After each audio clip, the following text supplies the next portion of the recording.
ต่อจากนี้ไปเป็นรายการพุทธานุภาพดำเนินรายการโดยพระธรรมกิติเมธีผู้ช่วยเจ้าวาดวัดราชาธิวาสวรวิหาร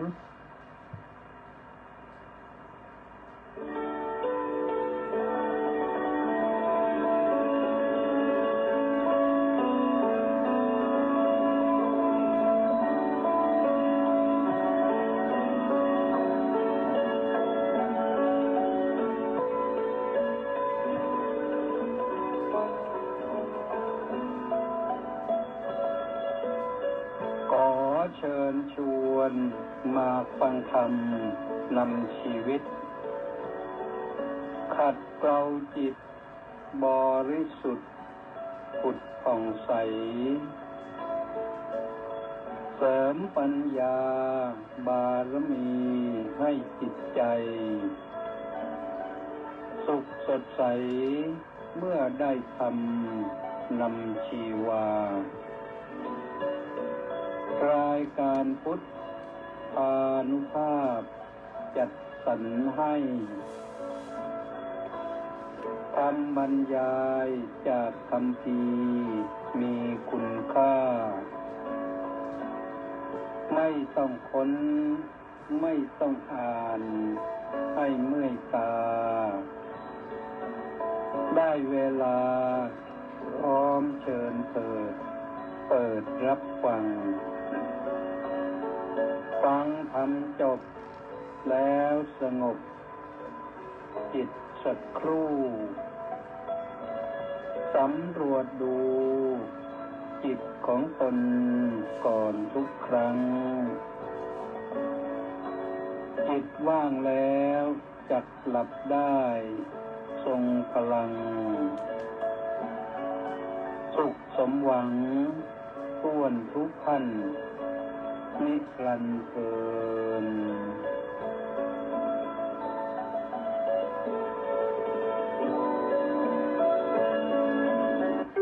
ที่สถานีวิทยุกองทัพบกกองทุนที่หนึ่งจากพระองค์ AM 1350 กิโลเฮิรตซ์นำเสนอสาระข่าวสารบันเทิงเพื่อความมั่นคงและความปลอดภัยสาธารณะต่อจากนี้ไปเป็นรายการพุทธานุภาพดำเนินรายการโดยพระธรรมกิติเมธีผู้ช่วยเจ้าวาดวัดราชาธิวาสวรวิหาร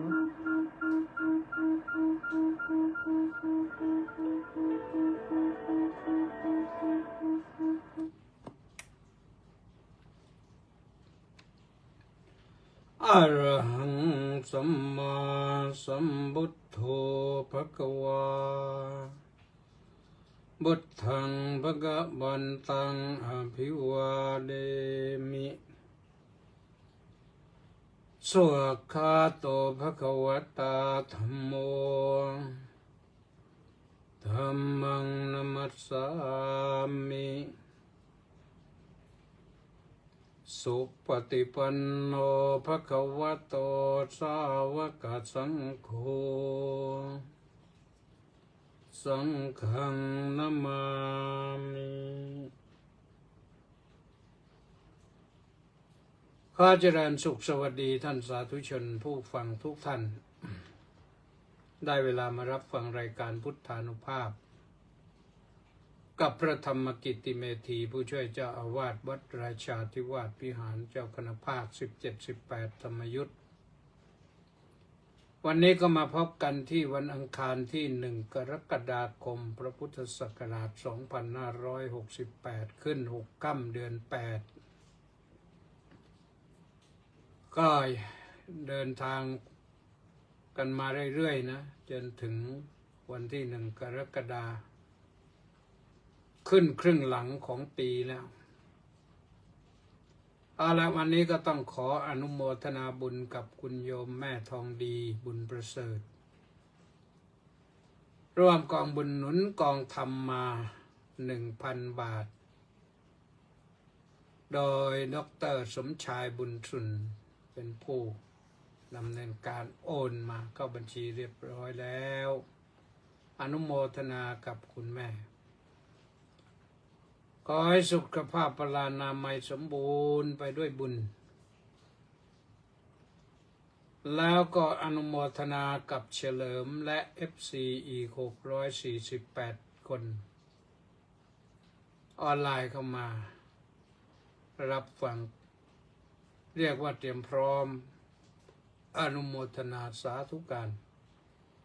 ทุกท่านวันนี้กรุงเทพฝนตกดีตกมาเรื่อยๆนะไม่มากเดี๋ยวนี้ก็ยังปล่อยๆอยู่ก็คงจะปล่อยๆไปทั้งคืนหรืออย่างไรก็ไม่ทราบนะปล่อยก็ได้ทั้งคืนเราไม่ได้ไปไหนเราอยู่ในห้องก็สบายต้องขอแจ้ง FC ทั้งหลายนะ พรุ่งนี้รายการหยุด1 วันมีภารกิจต้องไปทำธุระไม่สามารถมาออกวิทยุได้ไม่สามารถมาออกเฟซได้ก็เว้นบ้างนะด้วยเหตุจำเป็น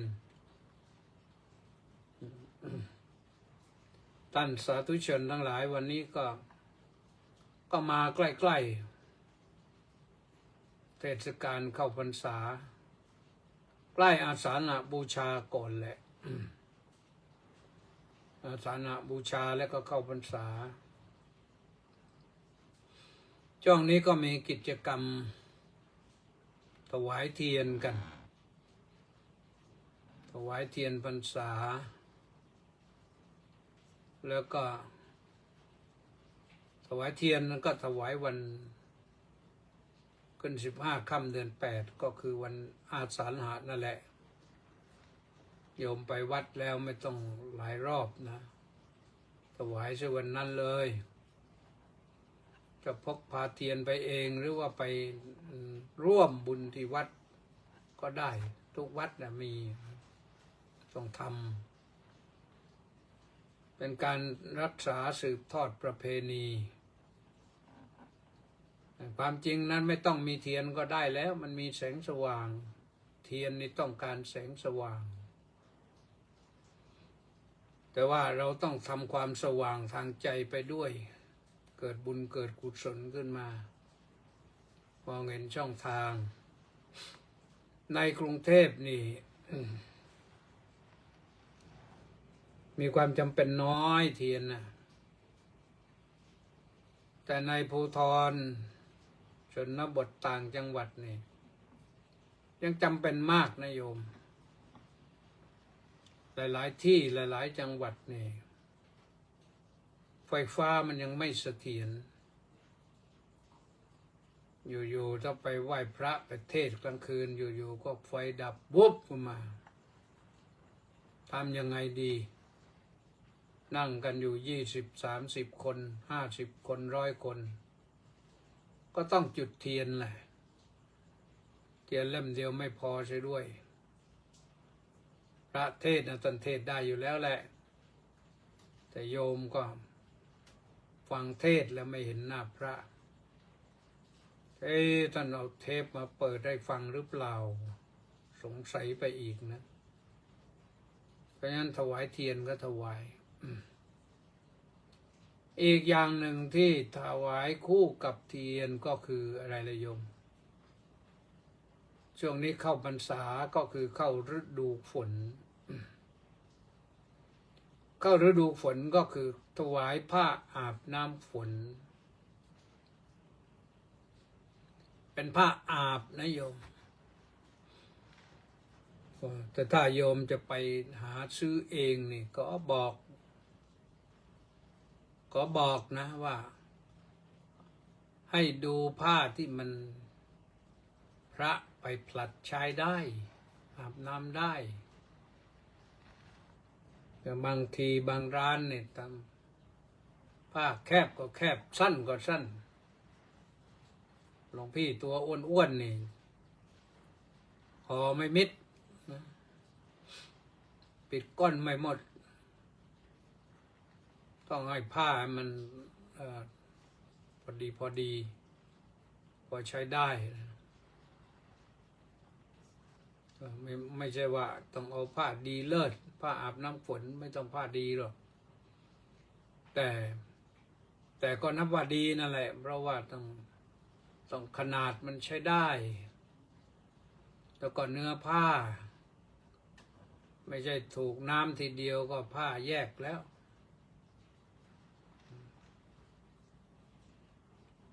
นุ่งก็ไปแล้วให้มันดูเรียบร้อยหน่อยปิดอวัยวะอันยังหิริให้กำเริบได้ปกปิดอวัยวะอันยังหิริให้กำเริบได้ไม่ให้มัน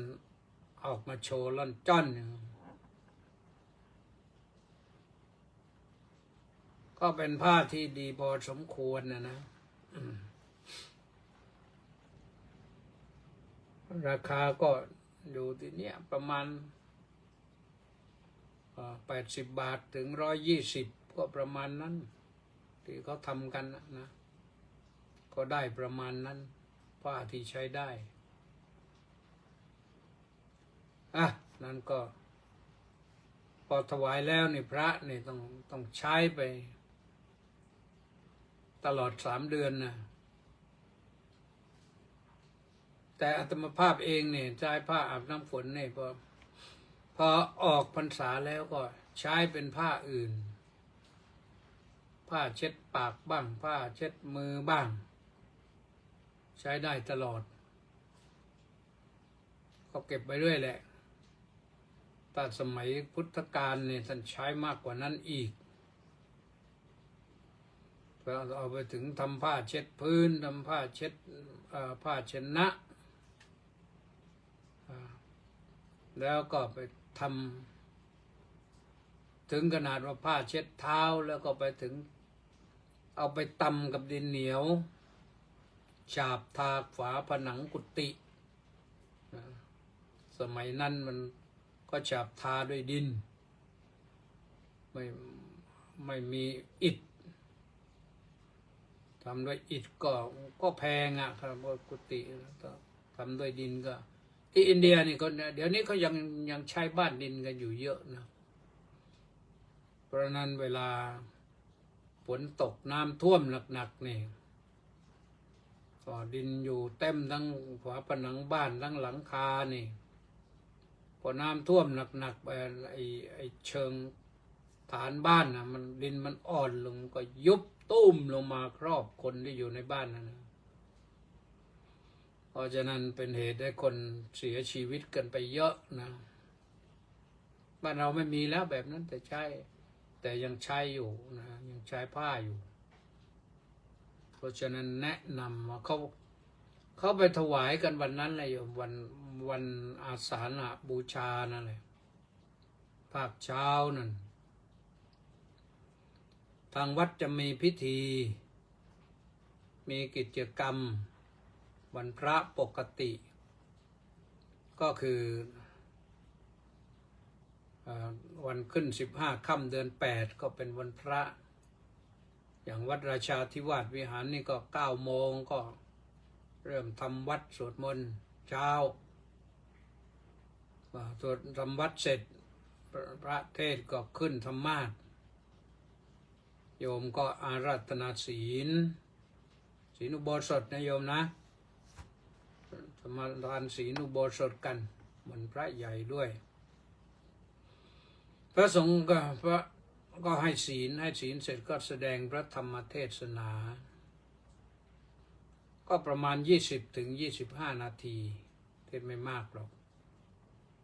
พอหลังจากนั้นก็จะประกอบพิธีถวายเทียนถวายผ้าอาบน้ำฝน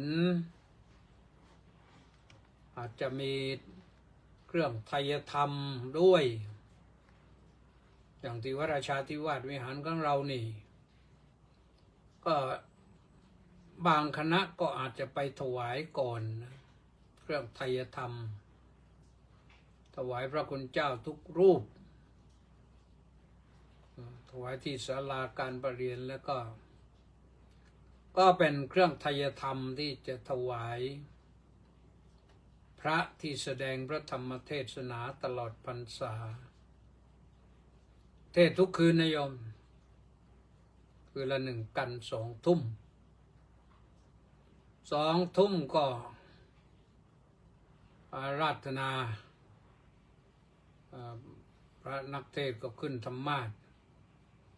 ให้ศีลเสร็จก็เทศให้ฟัง เป็นอย่างนั้นเทศจบก็ลงมา รับไทยธรรมจากโยมไทยธรรมก็มีพร้อมเตรียมไว้พร้อมโยมไม่ต้องหิ้วไปก็ได้อย่างวัดราชาธิวาสวิหารนี่โยมไม่ต้องหิ้วไปมีเครื่องไทยธรรมพร้อมอยู่แล้วส่วนถวายไปวันละชุดวันละชุดวันละชุด แถมจตุปัจจัยบูชากันเทศด้วยก็ดีไม่มีก็ได้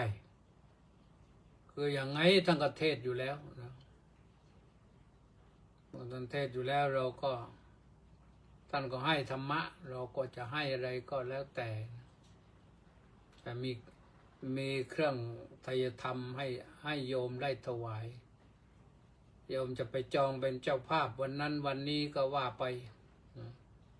ก็มีเจ้าหน้าที่จดบัญชีไว้เรียบร้อย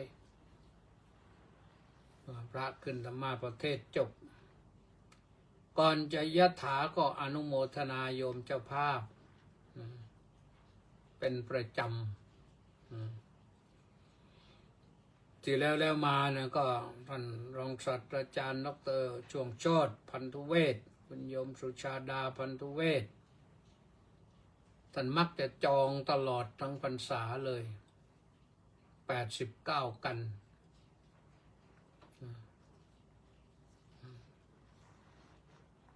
ก็แต่ว่าคนอื่นก็ร่วมได้นะร่วมได้ไปร่วม2 กัน 1 2 ท่าน 3 ท่านก็ได้ก็เป็นสิ่งที่แบ่งบุญกันได้แน่นอนนะเพราะฉะนั้นก็แจ้งเพื่อทราบนะอย่าลืมพรุ่งนี้ไม่ได้มาออกอากาศนะพรุ่งนี้ไม่ได้มาออกอากาศจะไปนอนพักผ่อนสักที่หนึ่งนะส่วนว่าวันนี้นี่ก็บรรยายในฐานะฝนตกก็จะพูดถึงเรื่องความไม่มีอะไรอยู่ได้คงที่หรือพูดสั้นๆว่าความไม่คงที่ก็ได้ในโลกนี้มันไม่มีอะไรคงที่หรอกแม้แต่เพชรแต่พลอยเพชรนินจินดาทองก็ยังต้องสึกต้องกร่อนต้องเสื่อมคุณภาพลงไปมันเป็นเรื่องที่แข็งที่สุดแล้วเพชรนี่แข็งที่สุดแข็งกว่าทองแต่ก็ยังเสื่อมแล้วก็ยังถูกทำลายได้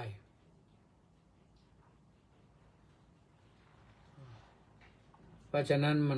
มันเป็นเรื่องปกติธรรมดานะพระพุทธเจ้าบอกว่าธรรมดาแล้วบอกว่าไอ้ความไม่คงที่อย่างนี้มันเสมอกันนะทุกสิ่งทุกอย่างจะของแข็งของเหลวมันก็ไม่คงที่อยู่นั่นแหละแม้แต่ลมที่พัดไปก็ยังไม่คงที่เลยลมที่พัดผ่านตัวเรามาวันนี้นี่พรุ่งนี้ไม่รู้ไปอยู่ที่ไหนแล้วไปไกลแล้วหมุนเวียนเปลี่ยนไปเรื่อย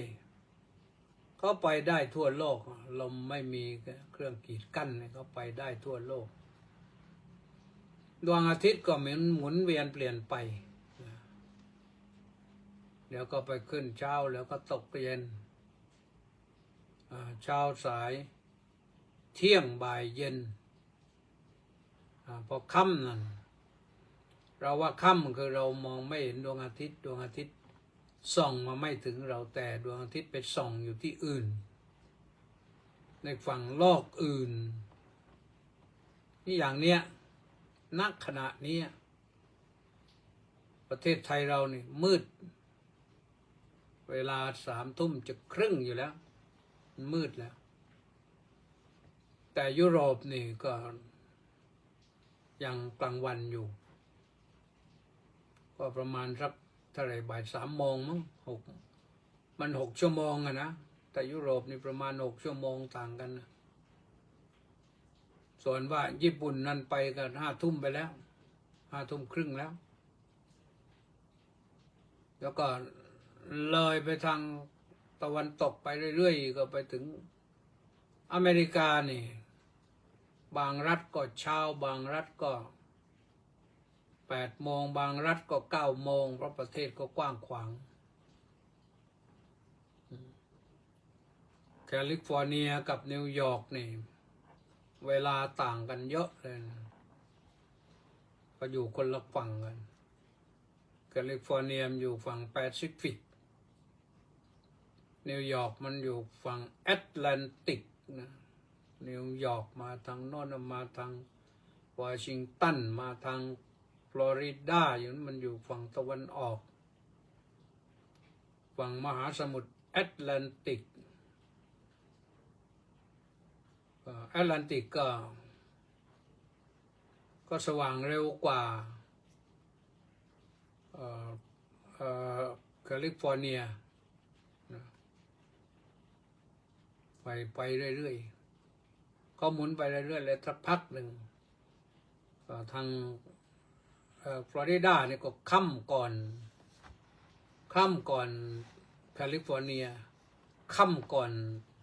วอชิงตันสเตทก็ทั้งนั้นก็อยู่ฝั่งเดียวกัน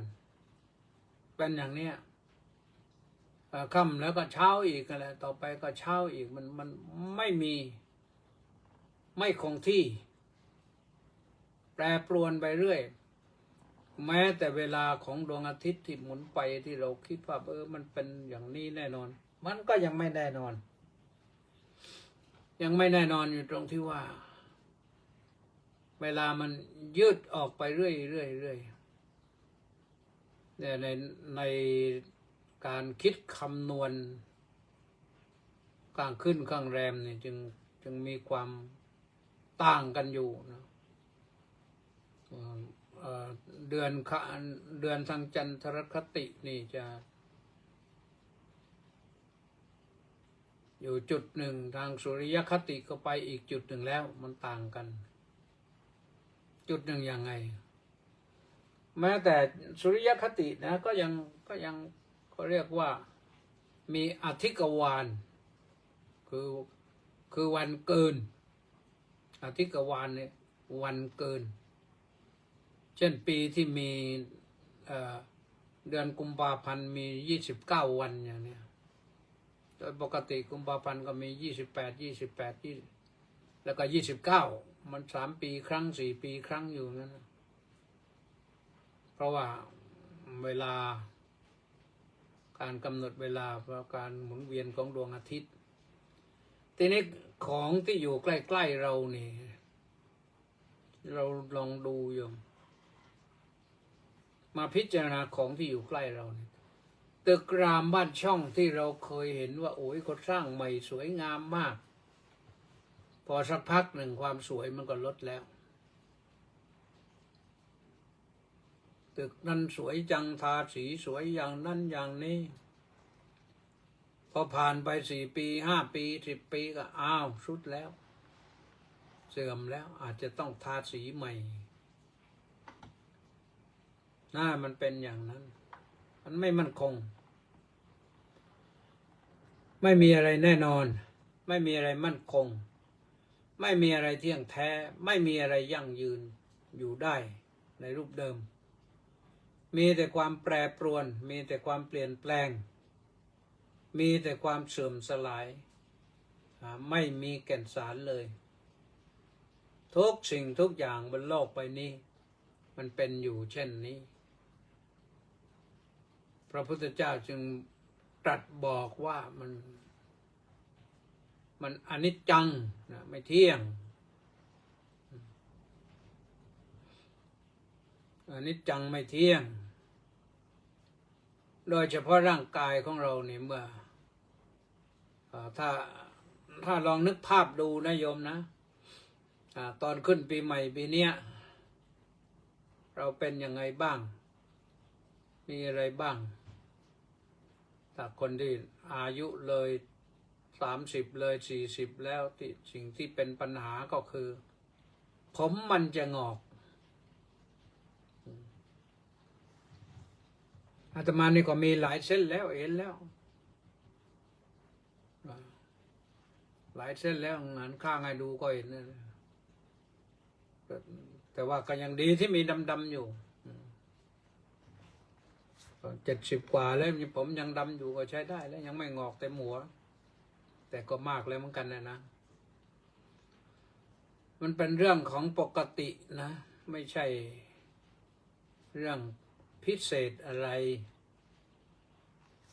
เราเกิดมาในท่ามกลางความแปรปรวนเปลี่ยนแปลงความไม่คงที่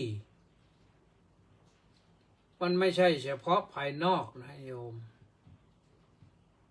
ไม่ใช่ว่าผมไม่ใช่ว่าหน้าผากหรือตาหรือหูจมูกปาก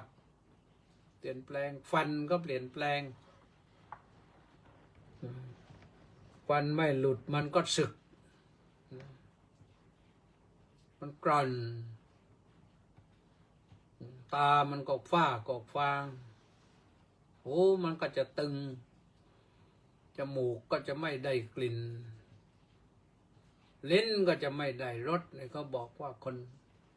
คนแก่เนี่ยชอบของขมนิยมสาวเยี่ยวรถเท้าเล่าความหลังอันนี้มันก็เรื่องจริงนะ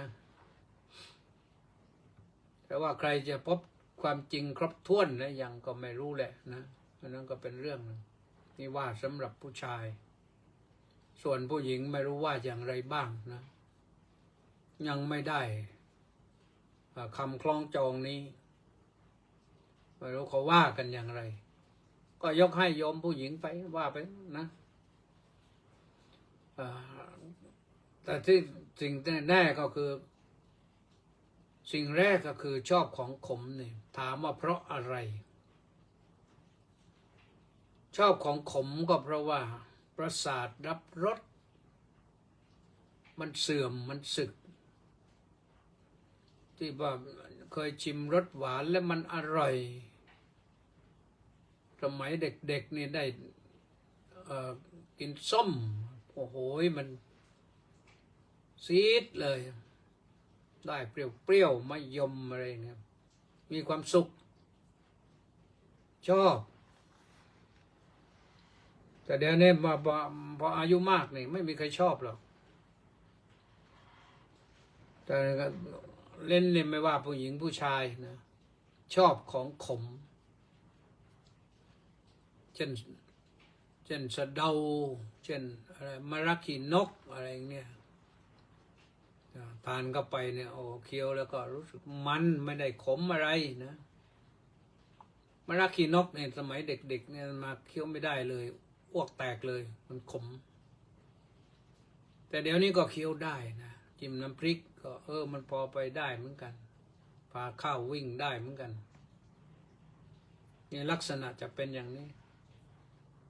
เราก็รู้ว่ามันเป็นอย่างนี้ก็ปล่อยมันเป็นอย่างนี้ทำอะไรมันไม่ได้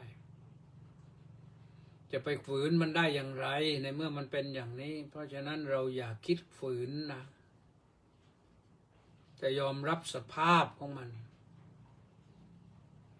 เป็นอย่างนี้เราต้องยอมรับสภาพความเป็นจริงแล้วเราจะได้สบายใจไม่ต้องเป็นทุกข์ใจ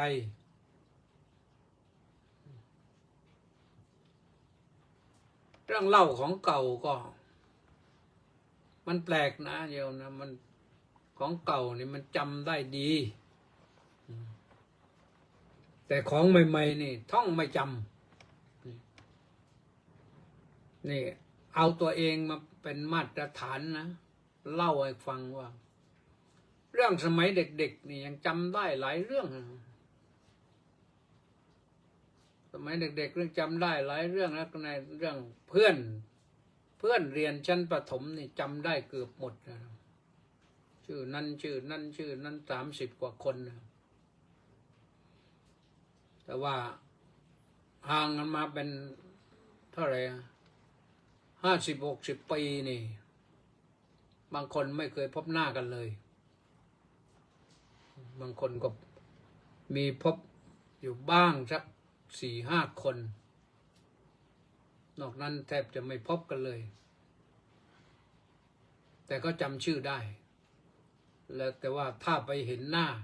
ไม่รู้ว่าจำได้หรือเปล่าเพราะเราก็แปลกไปเขาก็แปลกไป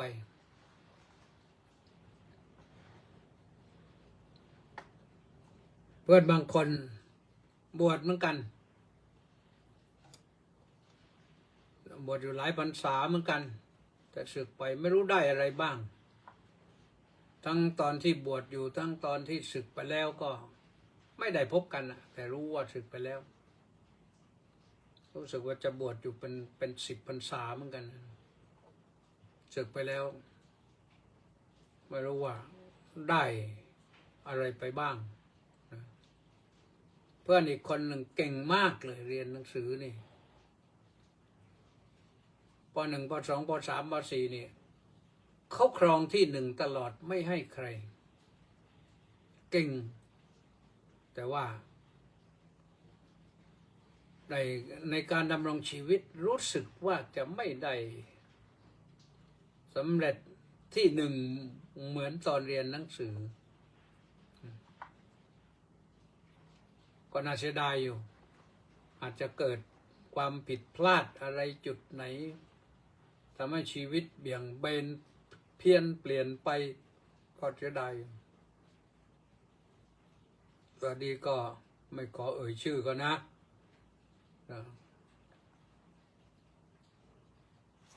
ก็เป็นเรื่องที่มันแปรปรวนเปลี่ยนแปลงความเปลี่ยนแปลงมันเปลี่ยนไปอย่างไรก็เปลี่ยนไปตามสภาพเปลี่ยนไปตามกาลเวลาพระพุทธเจ้าจึงบอกว่าอย่าให้เราทุกคนเนี่ยนะที่มารู้จักพระพุทธพระธรรมพระสงฆ์แล้วนี่อย่าได้ประมาทอย่าประมาทในอายุอย่าคิดว่าอายุเราขนาดนี้เป็นอย่างนี้เพราะเพื่อนบางคนก็ไม่ได้อยู่ในโลกนี้แล้วหายตายจากไปเสียแล้วบางคนก็ได้ดิบได้ดีไปแล้วบางคนก็ยังคลานต้มเตี้ยมกันอยู่อย่าประมาทพออายุมากแล้วคิดจะทำนั่นคิดจะทำนี่มันทำไม่ได้แล้วนี่ได้ข่าวว่าเว็บหนึ่งวันนั้นว่าที่โรงเรียนที่เคยเรียนประถมนะเขาก็จะสร้างพอใหม่ก็จะสร้างก็บอกในข่าวว่าฐานพระพุทธรูปก็เลยให้น้องสาวที่อยู่ที่โน้นแหละไปดูเอาเทียนไปถวายวัดด้วยโรงเรียนวัดย่าหอหีบยอผู้หญิงแม่นะไม้โทสระอานี่ย่านี่ย่าเลี้ยงควายเนี่ยปรากฏว่าเขาทำเสร็จเสียแล้วไงก็เลยไม่ได้ร่วมเดี๋ยวก็ร่วมโอกาสหน้าก็แล้วกันเขาทำเสร็จเรียบร้อยแล้วก็ไม่เป็นไรเราก็ไปหาโอกาสใหม่ไปร่วม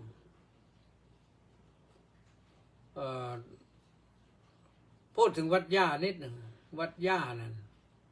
ก็มีนิทานปรัมปราเล่ามาว่าย่ากับหลานย่าเนี่ยยอยักษ์ไม่เอกสระอาเนี่ยย่าเนี่ยย่ากับหลานหาบทองหาบสัมภาระไปจะไปร่วมสร้างพระบรมธาตุเจดีย์มาจากหมู่บ้านไหนก็ไม่รู้แต่พอหาไปถึงนั้นน่ะ ปรากฏว่าข่าวก็ส่งข่าวมาว่าเขาสร้างพระบรมธาตุเจดีย์เสร็จแล้ว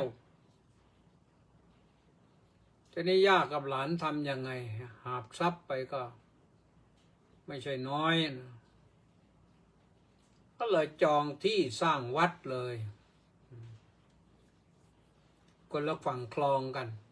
คลองนี้ก็เรียกคลองวัดย่ามันมาจากลันสกามาจากท่าดีมาจากมาขุนน้ำเราอยากขุนน้ำก็ตำบลท่างิ้วแหละนะก็ลงมาที่ตำบลนาทรายก็เลยย่าจองฝั่งหนึ่งหลานจองฝั่งหนึ่งเลยสร้างวัดเรียกว่าวัดย่าไปย่ามาคนก็ขึ้นไปวัดกันมากก็จัดการที่ลานเรียบร้อยสวยงามใส่ขาวสวยแล้วก็มีสนามหญ้าอยู่สนามหญ้านี่เป็นหญ้าเจ้าชู้แถวนั้นเขาเรียกว่าหญ้าขี้เตยเป็นหญ้าเจ้าชู้นี่เดินเข้าไปแล้วไอ้ดอกมันจะมาติดผ้านุ่งผ้าห่มนะก็ปรากฏว่าติดเป็นวัดหญ้าขึ้นมาเปลี่ยนแต่เดี๋ยวนี้คำมันเพี้ยนไปว่าหญ้ามันทำอะไรได้ก็เลยวัดหญ้าเป็นหอหีบยอผู้หญิงไม่โทสระอาเป็นวัดหญ้าไปนั่นก็ฝั่งหนึ่ง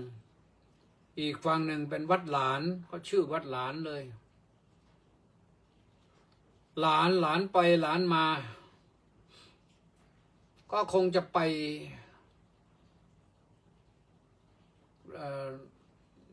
คนสร้างก็คงจะไปเยี่ยมวัดกันอยู่เรื่อยๆเนี่ยจะเป็นศีรษะล้านหรือเปล่าไม่รู้นะก็เลยกลายเป็นวัดหลานกลายเป็นวัดล้านแล้วก็เป็นวัดจอมล้านทีนี้วัดจอมล้านนี่เดี๋ยวนี้เขาก็สร้างโรงเรียนเมืองนครศรีธรรมราชนะก็นักเรียนตั้งเป็นประมาณ 2,000 คนเหมือนกันนะโรงเรียนใหญ่นะโรงเรียนเมืองเนี่ยจำบารัมบารามาโยมจำได้นะเรื่องของเก่าเรื่องทำบาปก็มีมาเยอะอาตมาเนี่ยทำบาปมาเยอะสุ่มปลาหานกอะไรต่างๆเอาทุกเรื่องแต่มือไม่ขึ้นเหมือนคนอื่นเขาหรอกนะหาได้ทำได้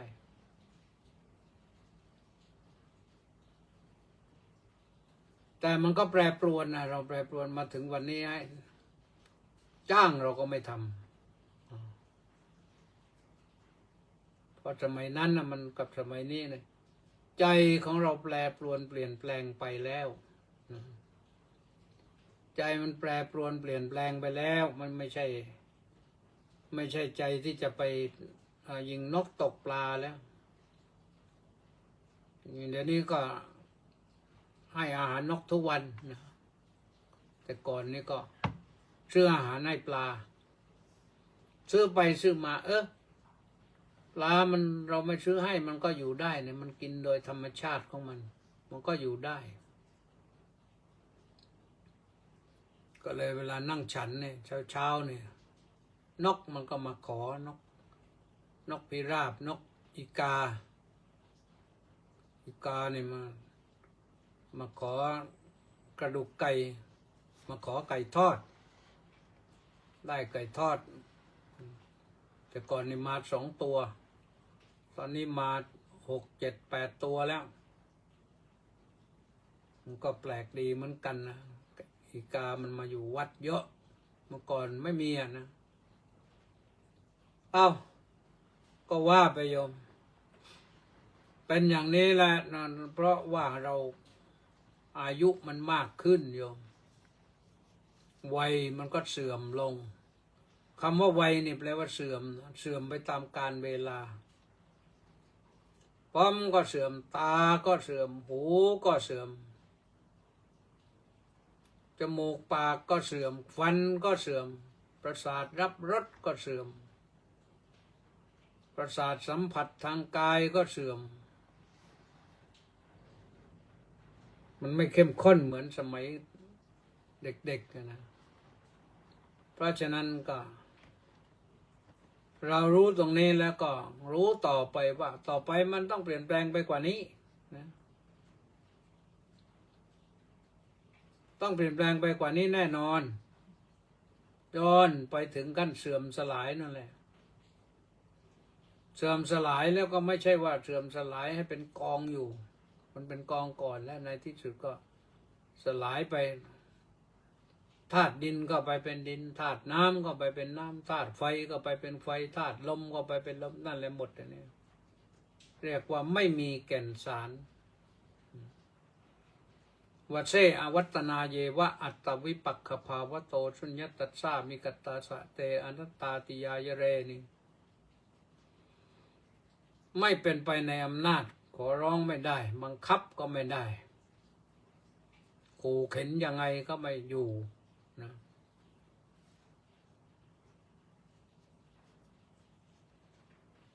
อัตตวิปักขภาวโตแย้งต่ออัตตาแย้งต่อความมีตัวตนพระพุทธเจ้าสอนเรื่องอนัตตานี่ค้านความคิดเห็นของคนในอินเดียมากนะตอนนั้นค้านอย่างแรงเลยเรียกว่าเป็นคำสอนเชิง revolution เลยปฏิวัตินะคำสอนเชิงปฏิวัติสังคมเลยเพราะเขาสอนเรื่องอัตตากันคนที่อินเดียสมัยนั้นก็สอนเรื่องอัตตากันแต่พระพุทธเจ้ากลับมาสอนเรื่องอนัตตาอัตตาคือมีตัวตนที่ถาวรกี่หมื่นกี่แสนกลับกันก็ไม่สลายแต่พระพุทธเจ้าบอกว่าไม่มีอะไรที่มีตัวตนมีแต่อนัตตาทุกอย่างต้องเสื่อมสลายต้องแปรปรวนเปลี่ยนแปลงไป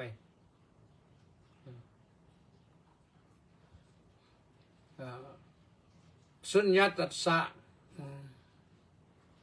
สุญญะว่างเปล่า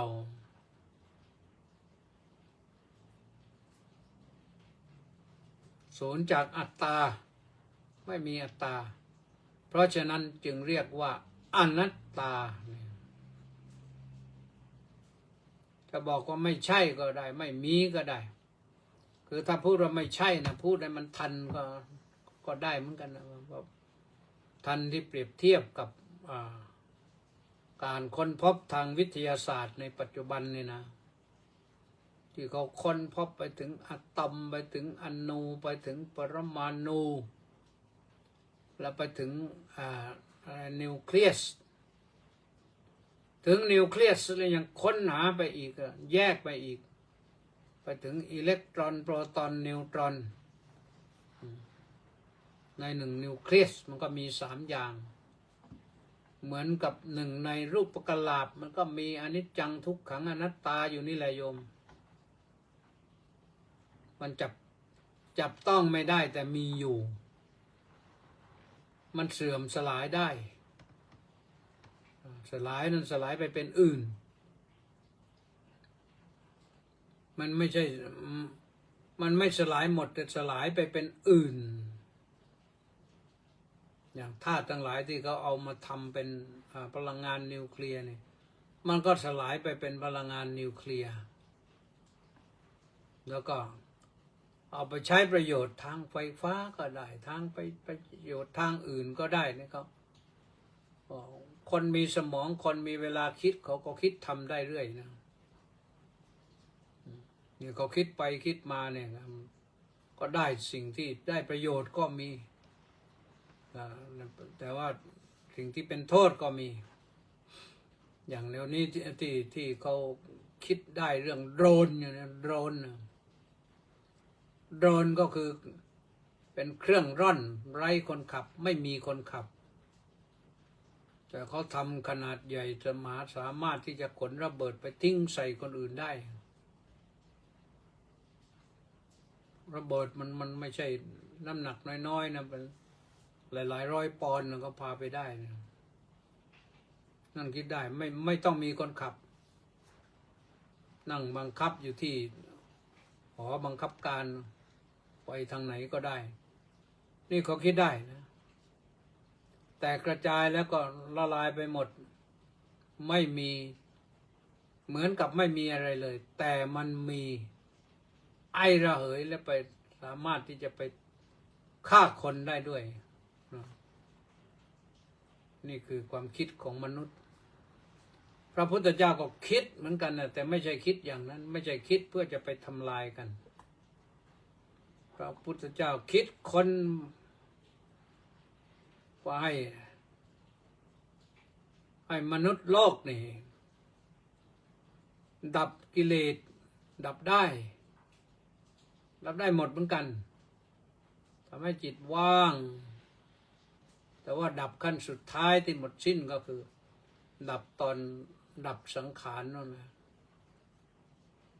ดับสังขารหมดสิ้นนะก็เรียกว่าอุปาทานขันธ์ทั้งห้านั้นจบลงไปไม่ได้เพราะฉะนั้นนั่นคือเรื่องความคิดนะพระพุทธเจ้าค้นพบแล้วในวิถีแห่งพระพุทธเจ้าก็ไม่มีใครกล้าคิดค้นหรือคิดค้นแล้วแต่ไม่พบสิ่งที่เหนือกว่าที่พระพุทธเจ้าค้นพบนะเพราะฉะนั้นสิ่งที่พูดก็คือต้องการจะย้ำว่ามันไม่มีอะไรคงที่ทุกอย่างมันเป็นไปตามกาลเวลาที่เราเกิดมาแล้วชั่วระยะหนึ่งนะก็ขอฝากกันไว้นะฟังแล้วก็แชร์ไปก็ได้นะแชร์ไปบ้างจะได้ร่วมรับฟังได้ร่วมบุญร่วมกุศลกันบุญแชร์มากเท่าไหร่บุญก็ได้มากเท่านั้นนะก็ขออนุโมทนาทุกท่านแหละที่ติดตามสดับรับฟังนะตอนนี้ไปก็จะอ่านรายชื่อผู้ที่เข้ามารู้สึกว่าเข้ามาคอมเมนต์กันยาวๆนะวันนี้จารุชายุ้ยจารุชามาคนแรกสาธุนะมณีแสงจันทร์บอกว่าน้อมกราบนมัสการสาธุสาธุสาธุเจ้าค่ะแนติแก้วเคนก็บอกว่ากราบสาธุสาธุสาธุสาธุแป้นันทิการก็บอกว่าน้อมกราบนมัสการสาธุสาธุสาธุเจ้าค่ะสาธุสุนทรเจนสาธุสมศรีลักษณะวิราชน้อมกราบนมัสการสาธุสาธุสาธุเจ้าค่ะสาธุต้าสิทธิมงคลบอกว่านมัสการสาธุครับสาธุแจ้โสกราบนมัสการเจ้าค่ะสาธุทราเทพจันสกุลบอกว่ากราบนมัสการครับท่านเจ้าคุณอนุโมทนาสาธุครับวันนี้ครบครึ่งศตวรรษ50 ปีแล้วฉลองได้ครึ่งศตวรรษแล้วความสัมพันธ์50 ปีความสำคัญทางการทูตไทยจีนไทยใช่อื่นไกลเป็นพี่น้องกันนะเป็นพี่น้องกันมาโดยตลอดครับสาธุรับทราบตามนี้แล้วก็กิมอินบนแท่นก็บอกว่ากราบนมัสการเจ้าค่ะสาธุสาธุสาธุสาธุเจ้าค่ะสาธุแล้วเจโสยังบอกว่าถวายหลอดไฟได้ไหมเจ้าค่ะได้แต่ละได้ถวายได้นะหลอดไฟก็ได้แต่เดี๋ยวนี้เขาใช้หลอดอะไรก็หลอดไม่ใช่ฟลูออเรสเซนต์นะหลอดอะไรไม่รู้ LED ก็ เขาจะปล่อยหลอด LED แล้วเดี๋ยวนี้มันประหยัดไฟกว่าและไม่ต้องใช้บัลลาสตาร์เตอร์ประสานรังดิตบอกว่ากราบนมัสการครับสาธุสาธุสาธุครับสาธุนี่ตั้งใจว่าจะไปนะนครศรีธรรมราชนี่ไปเยี่ยมจบท่านเจ้าคุณพิสิทธิ์วินัยการวันนี้ก็สวดไปแล้วแต่เก็บศพเป็นว่านะลีลาวดีดอกสร้อยน้อมกราบนมัสการด้วยความเคารพอย่างสูงเจ้าค่ะให้หายแวบๆไปมีภารกิจเยอะนะวันนี้มาแล้วต้องใส่ราชโคตบอกว่าน้อมกราบนมัสการหลวงพ่อเจ้าคุณก็รับสาธุสาธุสาธุสาธุบินคิมบอกว่ากราบนมัสการพระเดชพระคุณท่านเจ้าคุณอาจารย์ด้วยความเคารพอย่างสูงครับผมสาธุสุมาลักษมีก็บอกว่าน้อมกราบเจ้าค่ะสาธุสุพันนีวันดีก็บอกว่าสาธุสาธุสาธุว่างั้นนะจันทรชัยทัศน์ขอน้อมกราบนมัสการท่านเจ้าคุณด้วยความเคารพอย่างสูงขอรับสาธุนี่ลูกศิษย์นี่สริตพงษ์เทศบำรุงสาธุครับพระอาจารย์สาธุนุบาลลักษณะวิราชบอกว่าน้อมกราบนมัสการสาธุสาธุสาธุเจ้าค่ะสาธุมัคโคนาโมเมบอกว่ายอมเพิ่งกลับจากสมุทรสงครามไปทำอะไรสงครามมาล่ะฝนตกตลอดทางจนถึงลำลูกการีบมาเปิดฟังรายการจากลิงก์ของสถานี AM 1350 กิโลเฮิรตซ์และเฟซไลฟ์สัญญาณเสียงชัดเจนดีเจ้าค่ะนี่รายงานผลการรับฟังสาธุเวรวิทย์ระฆังทองบอกว่ากราบนมัสการพระคุณเจ้าสาธุสาธุสาธุสาธุบินคิมยังบอกว่าเมื่อวานนี้กล้าวกระผมได้ร่วมถวายมุทิตาสักการะพระครูสัญญาบัตรที่วัดนรนาถสุนทริการามครับกระผมเอาไม่มาวัดราชาด้วยวัดราชานี่ท่านพระครูวิเศษศาสนกิจโกศลท่านได้รับเลื่อนจากชั้นเอกเป็นชั้นพิเศษแต่โน่นท่านเป็นชาวเพชรบุรีบวชที่วัดบวรและมาสังกัดวัดราชาธิวาสวิหารแล้วก็ไปปฏิบัติศาสนกิจเป็นพระธรรมทูตอยู่ที่ประเทศกลุ่มEU นั่นหลายประเทศท่านมีวัดอยู่ในการปกครองตั้ง11วัดนะ11วัดในยุโรปตั้งแต่โน่นนอร์เวย์สวีเดนมาเนเธอร์แลนด์มาเบลเยียมฝรั่งเศสเยอรมนีอิตาลีไม่รู้ตรงไหนบ้างนะเยอรมนีนี่จะมีมากกว่า3วัดมั้งก็ท่านจริงจังแล้วก็นอนแล้วก็ยังไปอะไร12 ปันนานี่เห็นว่าเสร็จนี้แล้วจะไป12 ปันนาแล้วก่อนจะกลับไปยุโรปหมดเวลาแล้วขอความสุขความสวัสดีความเจริญในธรรมของพระสัมมาสัมพุทธเจ้าจงมีแก่ทุกท่านอย่าลืมนะพรุ่งนี้ไม่ได้ออกรายการ1 วันสวัสดี